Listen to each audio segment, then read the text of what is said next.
They're very, very old hymnals that were in the Baptist church years and years and years ago, back when every church was a Baptist. It didn't matter if it was denominational or not. It was a little bitty country church and they were all Baptist. Albion Baptist, Woodville Baptist, they were all Baptists. All the preachers were called of God. The Holy Spirit had laid their hands on them and they gathered themselves a little congregation and they had a Baptist church. Grandma gave me this hymnal when I was 6 years old. And I sang in public for the first time when I was 6.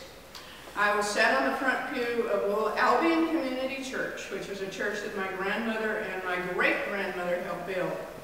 And it's one of those little congregations, you know, come together and build a church. And it was Albion Baptist. So I stood up and I sang, and Grandma sat in the front pew and mouthed the words for me. And to this day, when I look back on that memory, I would swear there was nobody else in that building.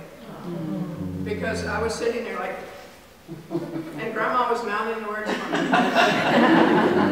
had on a little lavender dress with puff sleeves.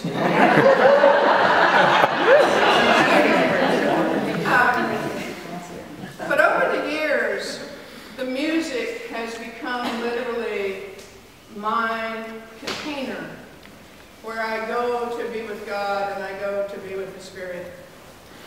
Most every world faith practice teaches us that our minds are where we go to meet God. And I think that's simply natural because we're humans and we think. I mean, we think we can outthink God. But when we come to music, it gives us a chance to think with our hearts. Once we get the notes, we get to make music. Once you make music, you are beyond your thinking and into your nurturing self. I was blessed to learn to sing with an African-American community when I was very small, and had Daddy known I was sitting on the back porch of the Locust Grove Baptist Church, which was African-American, I'd have got whooped. And if Johnny May LaBelle's daddy had known that she was passing cookies out the window to me, she'd have got whooped. Johnny May and I went through high school together and never spoke in the halls but hid in the cemetery to do homework together. What state is this that you're in? North Carolina. I would have never, ever, ever passed my state spelling test if it weren't for Johnny May, and she'd have never figured out algebra if it weren't for me. I'd like to sing a song that comes out of the Broadman, but I'd like to give it a flavor and honor of all the people who have struggled and have come to a place in their lives where they know that only Jesus and only God can see them through.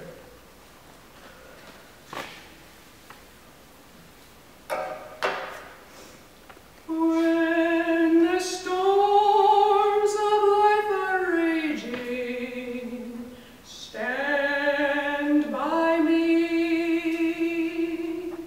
When the storms of life are raging, stand by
Oh,